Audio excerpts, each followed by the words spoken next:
Hello भाऊ भाऊ भाऊ हॅलो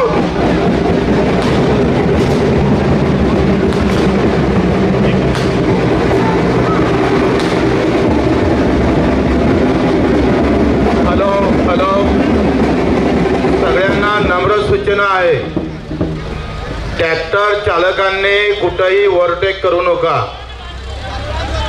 आपण रस्त्यानं जीव गमावले आलो नाही, तो शेतात आणि त्या धोरणामुळे जो जीव जात तो जीव वाचवण्यासाठी आपण चाललो आहे. लक्षात ठेवा, आपण सगळ्यांनी हे लक्षात ठेवलं पाहिजे. कुठलाही ट्रॅक्टर ओव्हरटेक करायचा नाही. मी प्रत्येक ट्रॅक्टरावर बसायला येणार आहो, प्रत्येकासोबत फोटो काढणार आहो. त्याच्यानं कोणी मागं पुढं करायची गरज नाही, लक्षात घ्या. आणि आता इथून आपण जे निघालो तिकून कर्जमुक्ती घेतल्याशिवाय परत यायचं नाही. तसंय सरकारच्या धोरणामुळे मरावंच लागतं. उद्या जर छाताळ्यावर गोळ्या जरी चालवल्या तर आपण तिथं मराले कबूल आहे, पण वापस याले कबूल नाही. सगळ्याची तयारी आहे, सगळ्यांनी ताकदीनं. सगळ्यांनी आम्ही सांगितलं होतं का सगळ्यांनी शिदोऱ्या घेऊन यायचं आहे, जेवणाचं सगळं साहित्य घेऊन यायचं आहे. आता सगळं आम्ही पाहतोय, जे काय होईल ते नागपूरले होईल या विचारानं आम्हाला यायचं आहे. जे जे घरी बसलेले शेतकरी आहे, ज्यांनी अजूनही घराच्या बाहेर निघाले नाही, त्या सर्व शेतकऱ्यांना प्रत्येक घरातला जर एक एक शेतकरी, एक एक मजूर, एक एक मेंढपाळ आमचा दिव्यांग जर रस्त्यावर आला तर सरकार घुटण्यावर आल्याशिवाय राहणार नाही. हा बच्चूकडचा दावा आहे. लढाई आरपारची आहे.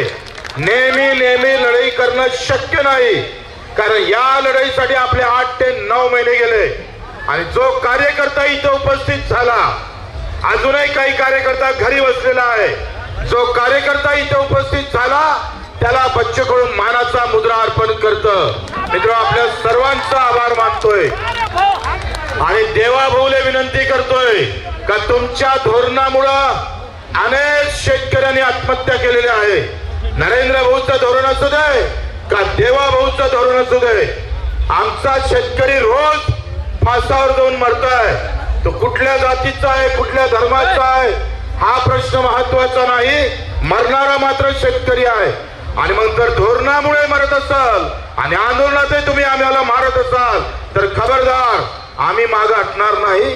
देवाभाऊ, हे पुण्य हाती घ्या, हे पुण्य तुमच्या नशिबी येणार आहे. माझ्या शेतकऱ्याला आज कर्जमुक्तीची गरज आहे, हमी भावाची गरज आहे.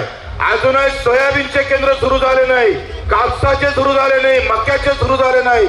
आमचा गावातला मजूर सुद्धा मरमर मरता आहे.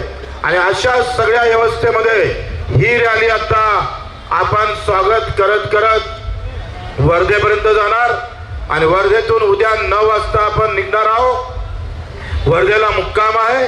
फक्त तुम्ही आम्ही शांततेनं यायचं आहे. आपण सर्वांना विनंती आहे, माझ्या ट्रॅक्टर समोर एक ॲम्ब्युलन्स राहील फक्त, आणि बाकी समोर येऊ नका, बाकी मागे. कारण मी ट्रायलवर आहे सध्या, एकदम समोर फोटो काढायला यानंतर प्रॉब्लेम मध्ये होईल. आणि म्हणून रस्त्यावर लढल्यापेक्षा आम्ही पाहतोय ट्रॅक्टर खाली येऊ नका.